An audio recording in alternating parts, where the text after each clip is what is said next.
agravan aún más las brechas de desigualdad. Hola, bueno, Micaela, buenas tardes. Matías, mi nombre. A ver, yo te voy a llevar un poco a una reflexión en la que me interesa tu opinión sobre una mirada muy distópica. Por ejemplo, Yuval Harari, que es como el filósofo que todo el mundo hoy está escuchando y siguiendo con estos temas de inteligencia artificial. Él suele hablar, él y Elon Musk, mucho de el riesgo y la posibilidad inclusive del fin de la civilización. Lo ponen en esos términos, lo cual a mí me llama mucho la atención. Partiendo de la base de que, a ver, cuando apareció el ChatGPT, creo que fue como el gran producto disruptor, digamos. Previo a todo eso, en lo personal yo lo venía siguiendo a Yuval Harari, y la verdad que me llamaba mucho la atención y lo veía como algo muy alejado. Y a partir de la aparición de estas nuevas herramientas, que la verdad me han impactado muchísimo, empecé a entender y a ver más esa posibilidad. Entonces, por ahí para las personas que estamos fuera de ese mundo y que somos como consumidores, nos cuesta mucho imaginar que eso pudiera llegar a pasar, pero de nuevo, me llama mucho la atención que personas a las que por lo menos yo le deposito mucha autoridad y confianza, en lo más y Yuval Harari, lo mencione constantemente como una posibilidad. Entonces, como vos estás muy metida en este mundo, me interesa tener tu opinión al respecto. Bueno, voy a hacer un disclosure. Yo personalmente no pienso que Elon Musk sea inteligente, no pienso que sea un buen tecnólogo. De hecho, tuve la oportunidad de verlo cuando yo estaba dando la charla del año pasado. Fue el día que él anunció la adquisición de Twitter y la presentó en el escenario al día siguiente que hablamos. Y lo que voy a decir, por ejemplo, sobre esa carta es que llega tarde y aparte es un poco hipócrita. Primero se basa en una visión de los riesgos que tiene que ver con el long-termism, ¿sí? La fundación que avala esa carta que circuló tanto es una fundación que está pensando en la inteligencia artificial, esto desde los peligros existenciales. Y citan ese paper que yo les mostré, de Stochastic Parrots. Si ustedes leen la carta, es un paper que citan, que es un paper que fue escrito coincidentemente por mujeres, muchos años antes. Y estas científicas, tuvieron que salir a explicar que en el paper lo que ellas querían decir era justamente el mensaje contrario, que la inteligencia artificial puede simular ser muy inteligente, pero que fallan cosas muy graves, y que los riesgos tienen que ver con esto, con el desempleo, con temas de contexto, con el tema de agravar la discriminación, o de agravar el descenso social, o de la desinformación, pero no con el robot que nos viene a conquistar. Y por otro lado, lo interesante de esa carta es que algunos de los firmantes, también está George Hinton, que es alguien de inteligencia artificial considerado uno de los godfathers of AI, también salió, pero salió un poco tarde y sin mucho riesgo personal. Cuando esto es algo que yo les digo, fíjense, el paper que yo les marqué mío era de 2017, yo empecé a investigar esto lo sabíamos desde esa época. Lamentablemente recién ahora es que se está tomando estado público. Entonces, lo que pasa también es que, en el caso puntualmente de Elon Musk, te das vuelta y creas una compañía, o sea, porque es lo que pasó, a las 2 semanas salió una compañía de inteligencia artificial, que es, bueno, necesitamos salir a competir, y fue un poco lo que pasó con muchas de esas empresas de tecnología que no tenían depositada esta confianza, no en la tecnología en sí, sino en un producto viable.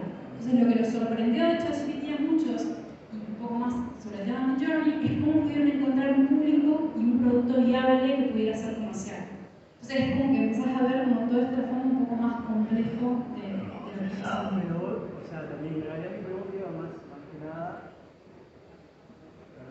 Hola, sí, pero mi pregunta más que nada iba hacia tu opinión. Si realmente ves la posibilidad de la existencia de ese riesgo. De nuevo, plantear la cuestión en el fin de la civilización me parece muy fuerte. Elon Musk, yo lo tomo de nuevo a Yuval Harari, también lo escuché a él hablar de lo mismo. Y bueno, a ver, yo te puedo decir de mi lado mi preocupación. Soy un consumidor, te vuelvo a decir, el ChatGPT a mí me impresionó, bueno, entre otras herramientas de generación de imágenes y demás también. Y por ahí digo, bueno, puede ser que hayan personas que están metidas en el mundo científico que estén viendo algo que el común de las personas no lo estamos viendo. Entonces me va Sí, para ese lado, no, o entiendo si cómo no, decís. algo que nos pueda llevar a pensar de que sí es posible el fin de la civilización como lo plantea el escritor.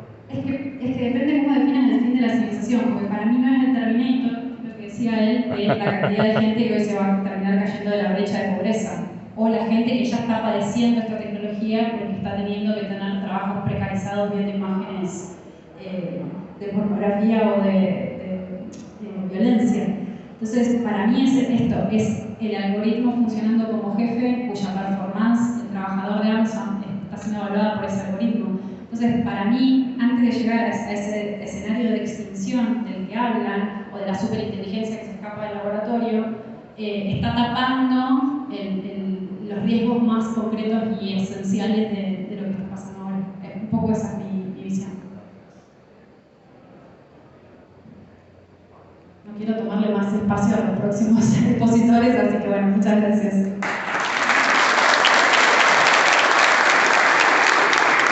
La Dirección Nacional, donde estoy trabajando, se dedica a llevar la innovación a cada uno de los rincones de la Argentina, de esta patria. Y en este panel, en nombre de PopTech y Ciudades Inteligentes, nos acompañan dos representantes, dos laburantes, que también, apasionados por la innovación, con la tecnología, han llevado a sus municipios realmente a lugares donde muchísimo mejor de lo que lo han encontrado. Para cada uno explicará cómo hicieron eso. La idea de esta reunión, de esta exposición, es básicamente que les cuenten cómo han encontrado, las típicas, ¿no? Cómo han encontrado, qué es lo que están trabajando hoy en día y qué perspectiva a futuro ven, qué perspectiva a futuro piensan que se va a poder concretar en las ciudades. También una de las preguntas que me parece interesante es que también expliquen qué sería una ciudad inteligente, ¿sí? ¿A qué nos referimos cuando hablamos de ciudad inteligente? Smart Cities. La experiencia que he transitado yo en estos años de gestión, he trabajado en centenares de municipios de la Argentina.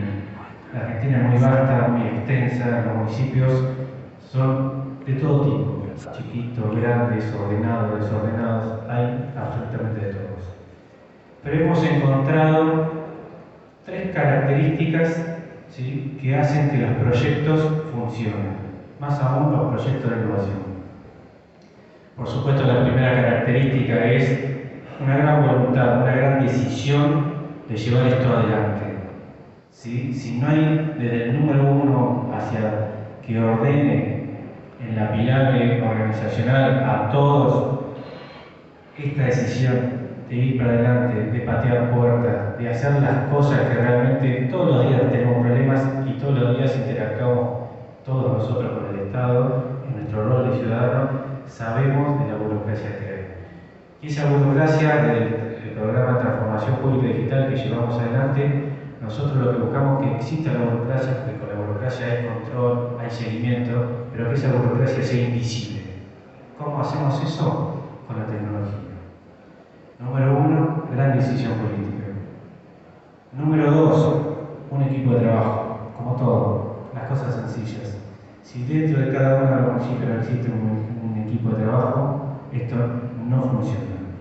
Realmente ellos también les van a explicar cómo llevar adelante con sus equipos. Y después, número tres, la tecnología es, como decía, la tecnología está, no es buena ni mala, neutra, la tecnología está, es un instrumento, pero las personas la llevan adelante.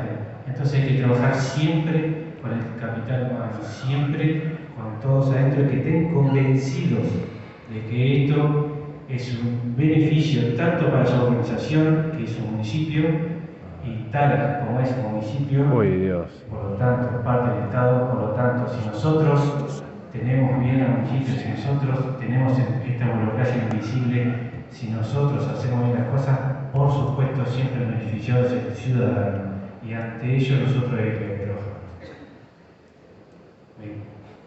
Dejo la palabra a ellos, que son realmente dos ejemplos: el municipio de Seiza, el municipio de Córdoba capital, los cuales le va a comentar en esta línea de trabajo que les había comentado. Mariano Funes arranca con el municipio de Ezeiza. Bueno, buenas tardes a todos y a todas.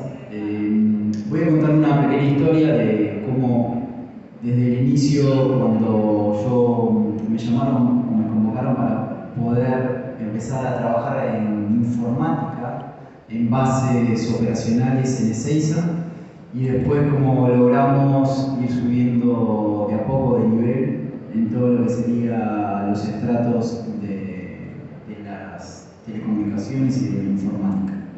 En primer lugar, ahí Pablo mencionaba cuál sería la definición de Smart City. Bueno, la definición de Smart City dice que una ciudad inteligente es aquella que utiliza las tecnologías de la información y de las comunicaciones, tratando de mejorar los recursos que sean eficaces y eficientes.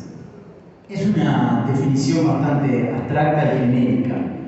Yo lo que considero es que Smart City, como se nombra, es un nombre bastante comercial. O sea, que maneja un volumen muy alto de dinero en el mundo, pero lo cual yo me lo pregunté muchas veces cuando estaba haciendo mi maestría en UADE de Tecnologías de la Información y Telecomunicaciones. Yo me preguntaba cómo es o por dónde arrancamos, porque todo muy lindo lo de Smart City, pero ¿por dónde arrancamos? Bueno, yo les voy a contar mi historia básica. O sea, lo primero, cuando, por ejemplo, yo llegué a Ezeiza, no había base de datos operacionales, no había base de datos que estuvieran normalizadas, no había redes, no había pocas computadoras, la gente se manejaba en papel, no existía la firma digital, no teníamos un portal oficial, las personas no tenían, por ejemplo, una cuenta mfunes@ezeiza.gov, cosas que yo decía, no puede ser, porque del lado de las empresas eso ya sucedía. O sea, las empresas tenían redes, tenían software, tenían páginas web, pero del lado de los municipios no pasaba. Yo arranqué más o menos en el año 2010, o sea, lo que traté de hacer primero y principal fue tomar el dominio Ezeiza.gov, que lo tenía una persona X, volverlo a que lo tenga la municipalidad. A partir de ahí, creé una cuenta de mail para cada persona. Esa cuenta de mail es el usuario donde entran al sistema, donde entran a una plataforma, donde se loguean para cualquier tipo de servicio que quieran hacer en el software interno de la MUNI. Eso es primero del lado interno. A su vez, del lado interno, fortalecía a nivel de base de datos que los sistemas operacionales que tuvieran, que manejaran el municipio, estén montados sobre algún software potente. Bueno, software enorme, o sea, software de base de datos confiables. Luego seguimos con la página web. Luego seguimos con la transformación a nivel de lo que serían las redes de comunicación interna, y después conectamos con fibra óptica a cada uno de los lugares anexos que teníamos, edificios anexos que teníamos en la municipalidad. Nosotros tenemos hoy en día 25.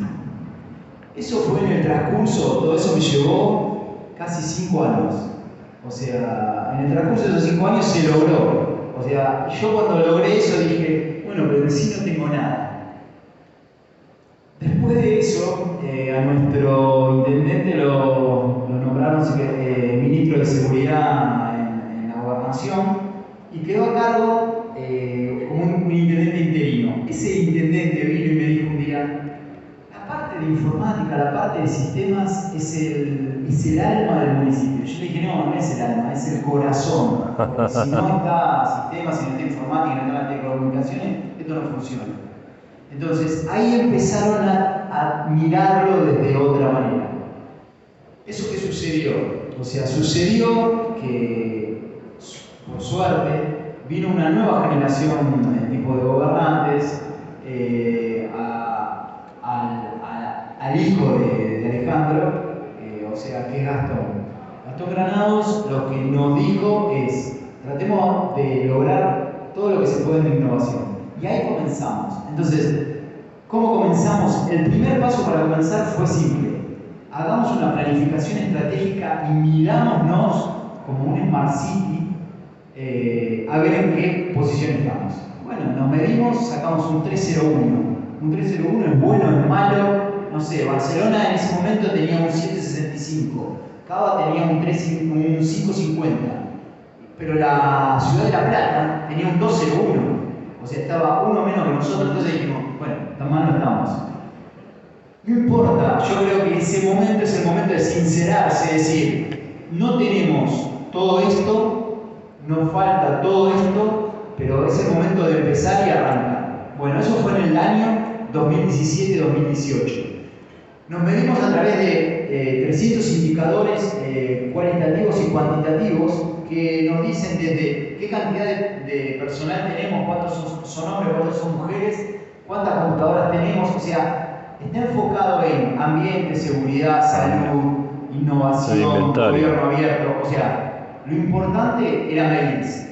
Hoy en día, para que ustedes por ahí entiendan esto de la planificación estratégica, nosotros estamos tomando un caso, vamos a medir a 90 cantones de Costa Rica a través de una plataforma que formamos que se llama Smart City Latam.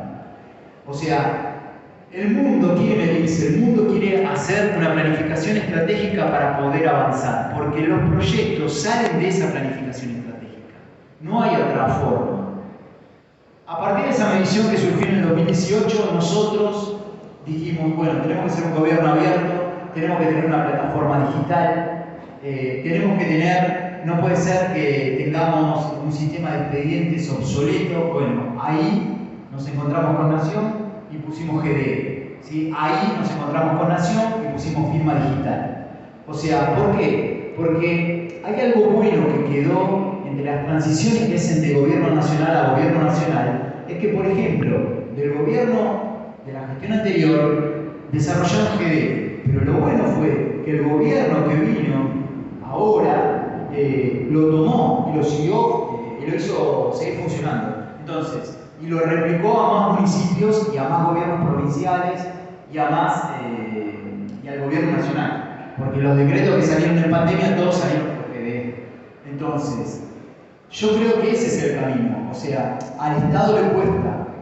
El Estado tiene que tener políticas públicas, o sea, yo creo que Internet tiene que ser una política pública a través del ENACOM y a través de otros entes públicos. O sea, son políticas públicas que tienen que ir más allá de los gobiernos, no tienen que ver con los gobiernos, no tienen que ver con los colores políticos, tienen que quedar. O sea, Internet tiene que ser algo público. Ayer escuchaba que el ENACOM lanzaba el Wi-Fi 6.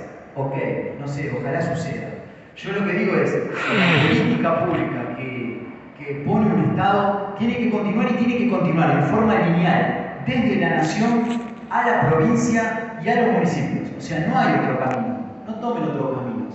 O sea, hay un montón de herramientas que están desarrolladas, hay un montón de herramientas que se pueden utilizar, hay un montón de convenios que se pueden utilizar y hacer con el gobierno nacional, que ya están desarrolladas, no gastemos ni tiempo ni plata, o sea, hagámoslo suceder. Entonces, como dijo Pablo, importante, en ese 2018 se tomó la decisión política de que Ezeiza empiece a progresar hacia el camino de una ciudad inteligente. Se hicieron muchas cosas, es más, nos volvimos a medir en el 2021 y ahora tenemos un 4.11.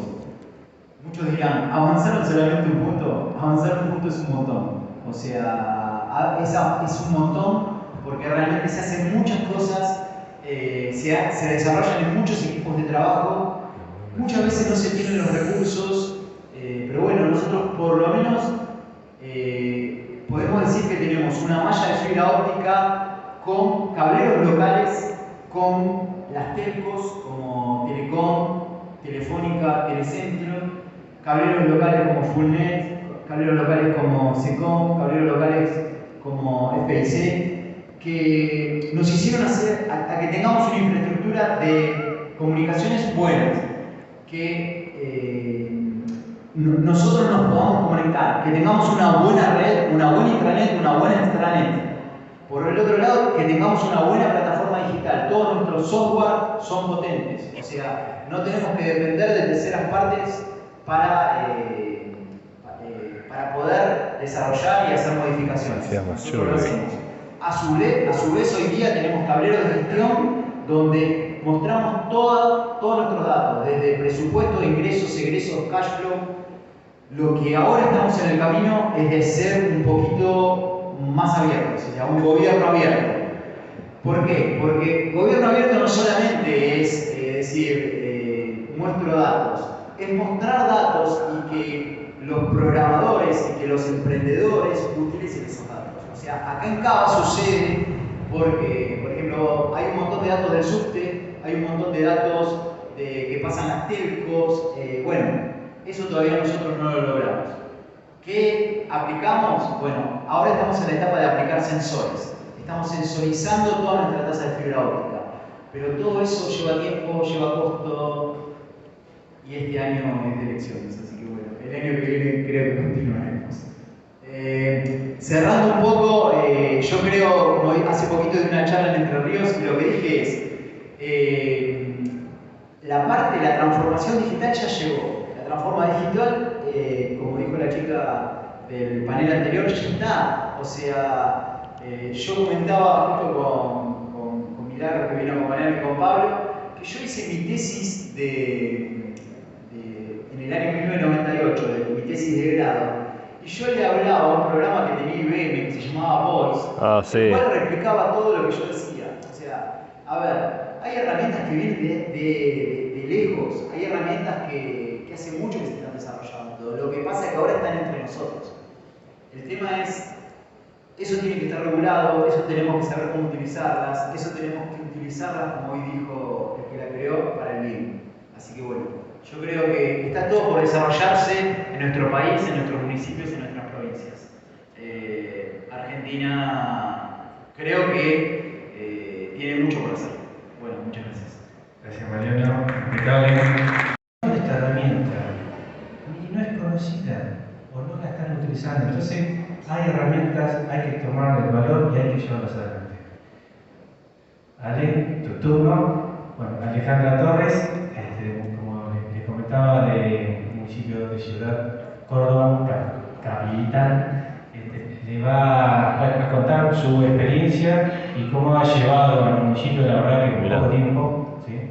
Con unos valores realmente interesantes. Tu turno. Bueno, muchas gracias por la invitación, gracias Pablo. Yo voy a presentar algo más optimista que por lo menos la sensación que me dio Micael.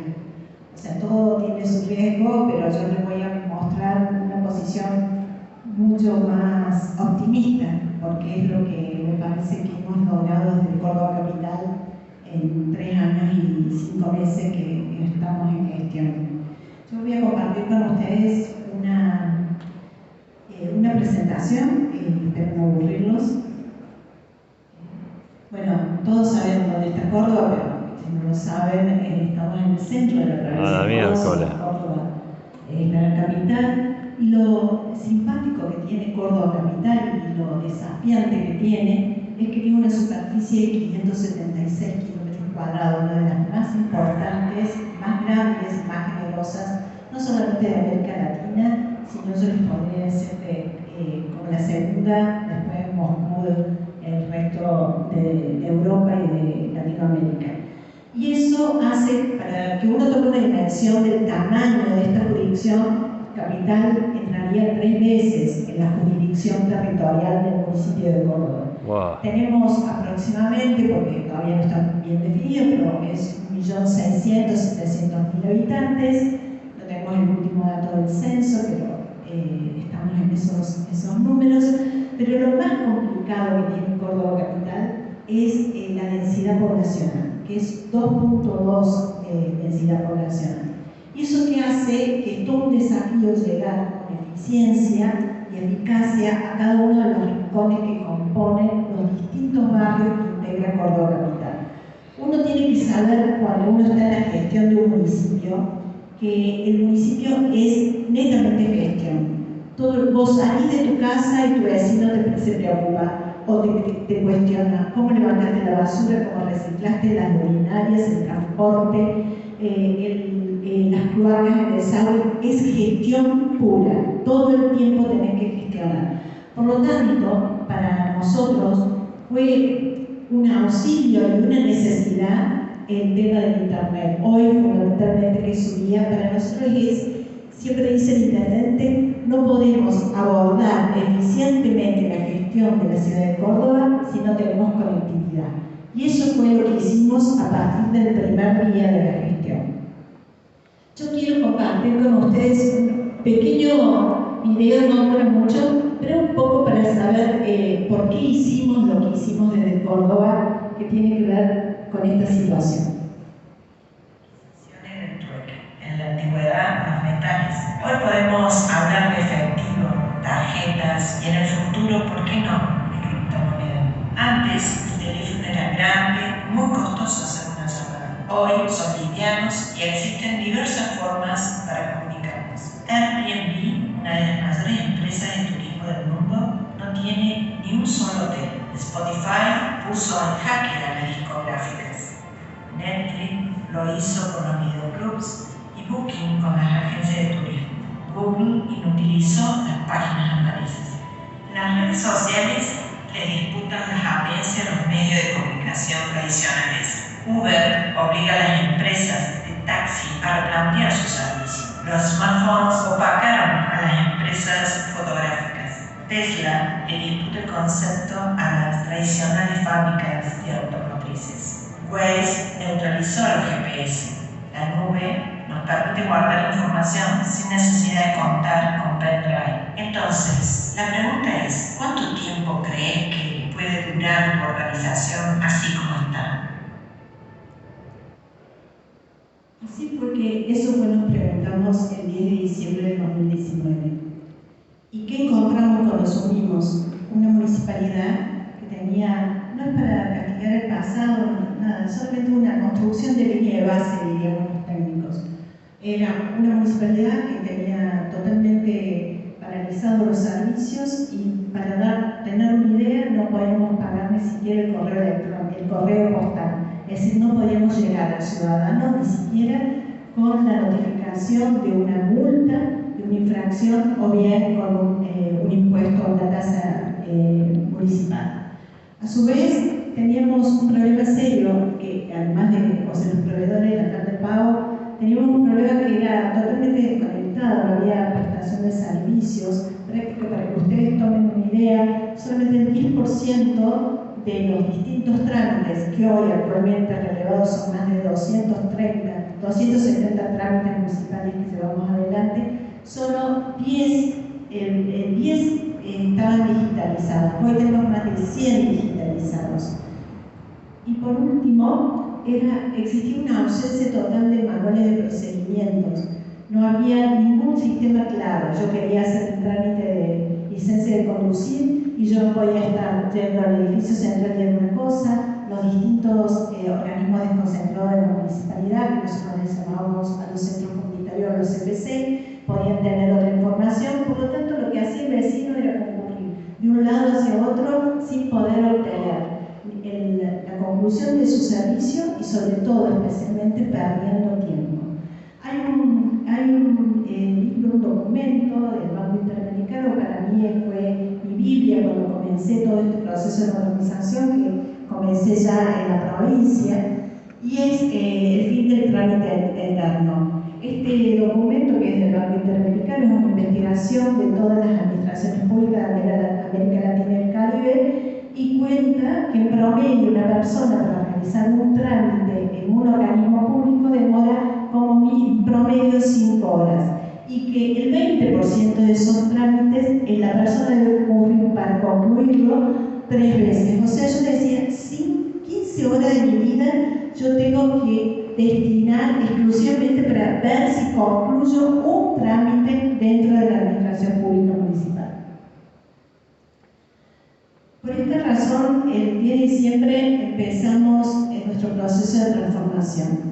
Como bien lo dijo Pablo, claramente que tener decisión política. Por un proceso de transformación digital masivo implica muchos obstáculos, muchos problemas.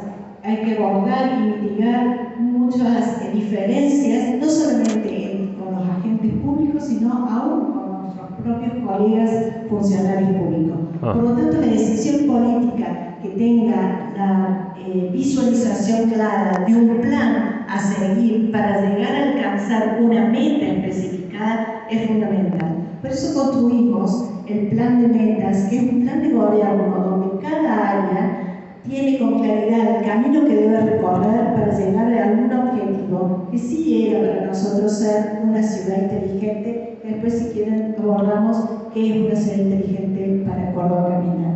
Pero la decisión política es fundamental. Ese plan se monitorea permanentemente y se discute cada hito de cumplimiento en audiencia pública en forma anual.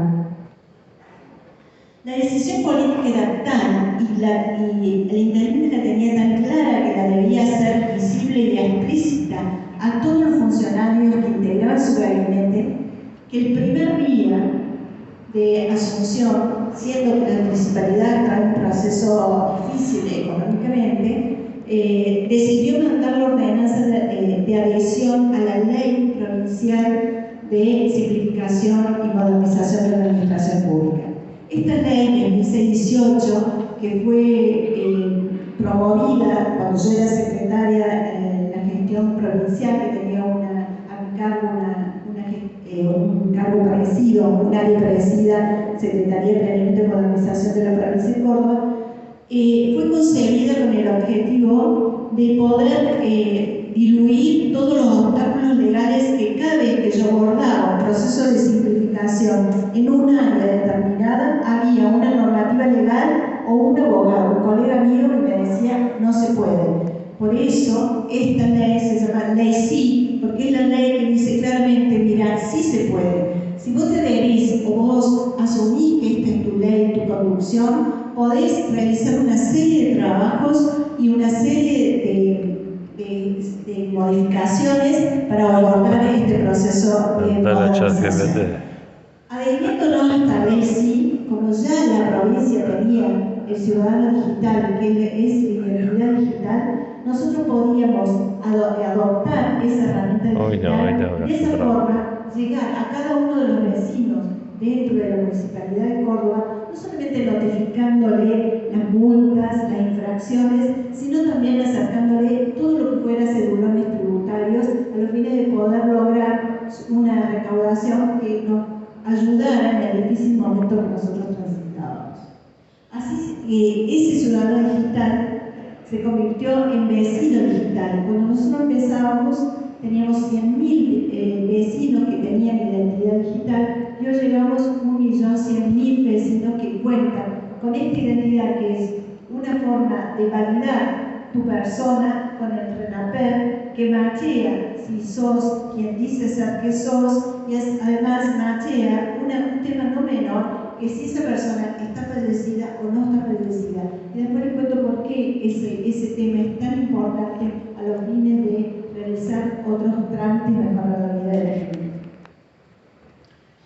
La ley nos permitió todas estas herramientas que, al adherirnos a la ley, lo que hizo la municipalidad fue chupar todas estas herramientas digitales. Una de ellas era, bueno, la identidad, la firma electrónica y digital, que si pudimos hacerlo, las notificaciones, el domicilio digital y realizar todos los trámites a distancia que eran permanentemente válidos. Por supuesto, el expediente digital y demás cuestiones. Y yo acá me paro porque me parece que esto es lo más novedoso que tiene la ciudad de Córdoba y por lo cual ha recibido más de 25 menciones.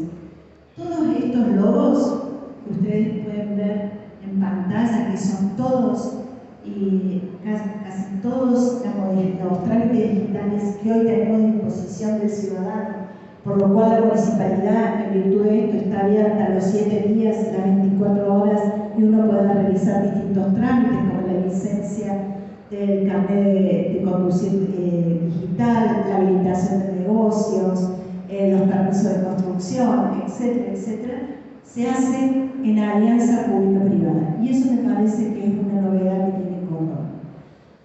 Nosotros teníamos claro, por lo menos el equipo que empezó a abordar esta problemática, que hacer todo este trabajo a la velocidad y en el tiempo que nos demandaba la gestión política del intendente, obviamente con los desarrollistas del área de sistema no íbamos a poder hacerlo.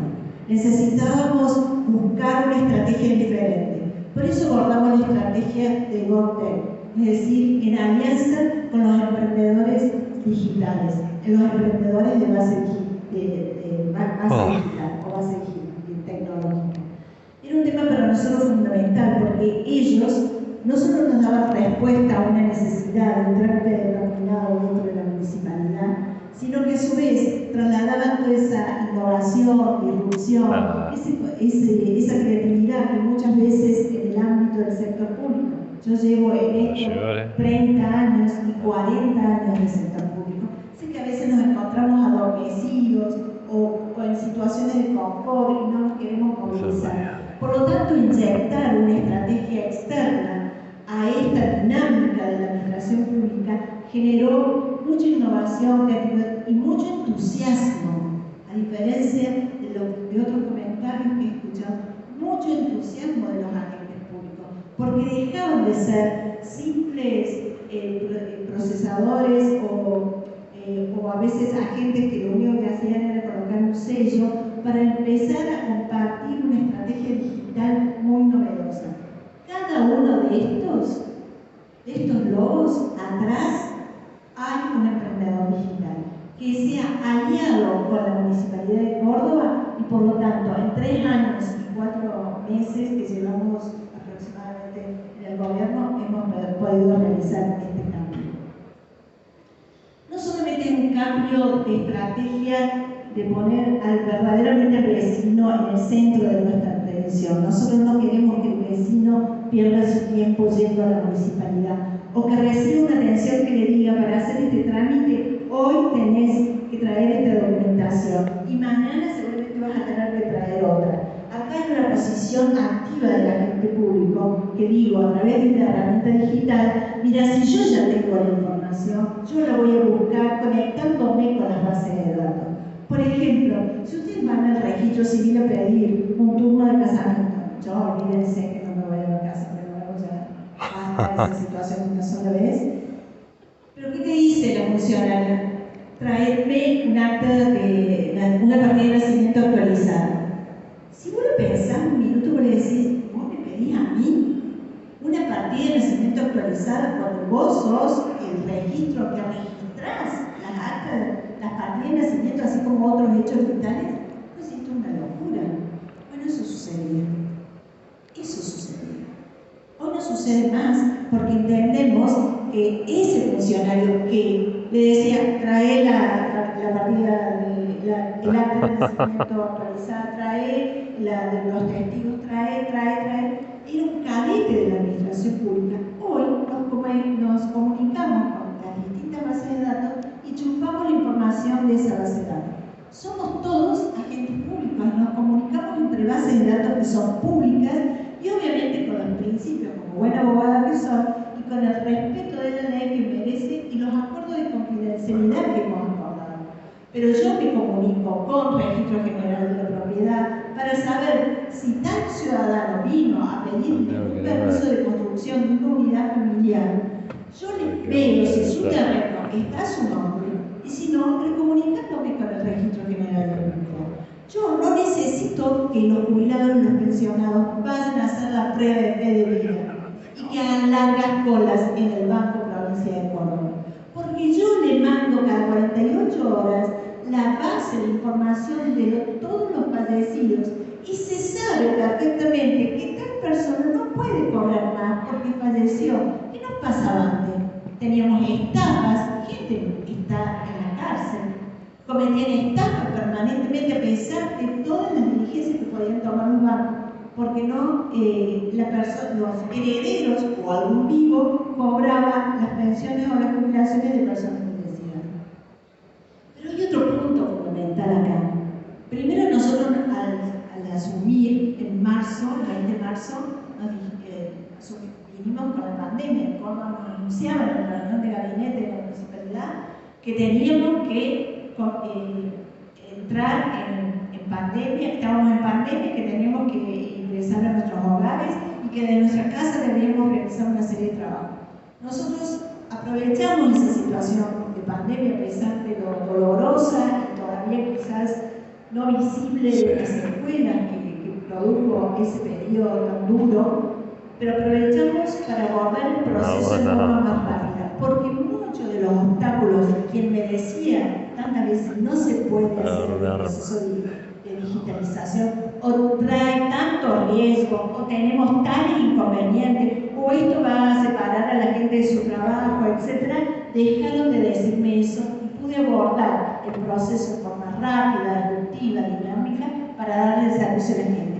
Porque el barrido hay que seguir haciéndolo, el tema de los buses lo tenemos que seguir haciendo, el tema de la recolección de la basura lo tenemos que seguir haciendo, todo lo que es la gestión del municipio. Pero a su vez teníamos esto, nos implicó un ahorro sustantivo, no solamente en términos de cuidado del ambiente que la pandemia puso a luz, que nos estábamos despreocupando. Yo me acuerdo cuando yo estaba en la provincia y daba conferencias sobre la cuarta revolución industrial, siempre se ríen cuando les cuento, los chicos me decían, uy, ahí viene la rubita de nuevo con ese cuento de la cuarta revolución. Nadie me creía y veían esto como una cosa alejada. Cuando vino la pandemia, sí tuvimos que salir todos rápidos a ver de qué manera le seguíamos dando los servicios. Y además puso a luz, o puso en agenda, un tema muy fuerte, que es cuidar el medio ambiente. El tema digital nos evita todas estas cuestiones de tala de árbol, uso abusivo de agua, y una serie de cuestiones vinculadas con la huella de carbono, que nos trajo una serie de recursos terminó, y lo derivamos para otras cosas. Por último, porque acá lo voy a dejar, pero esto es muy importante. La última novedad que tuvo Córdoba, nosotros tenemos un ecosistema emprendedor muy importante. ¿Y qué creamos?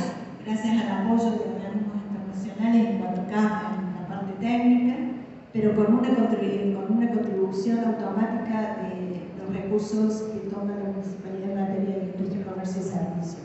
Un fondo para fomentar el emprendimiento digital en la ciudad de Córdoba. Este fondo, que es único en Iberoamérica, hace que con distintos instrumentos legales y a través de un procedimiento sumamente exhaustivo, transparente y auditado a nivel internacional y también municipal, que la municipalidad se asocie con determinados emprendimientos. Es decir, yo no solamente potencio los emprendimientos, y los necesito y ellos me ayudan y yo los ayudo a hacer visible para que puedan ellos escalar en su tarea de comercialización, sino que yo a su vez determinados emprendimientos que se presentan en convocatorias y participan de un exhaustivo análisis, yo me hago socio de ellos, con lo cual el éxito de ellos es éxito también de la municipalidad. Para decirles, ya estamos en la cuarta convocatoria del Paso Mendigo.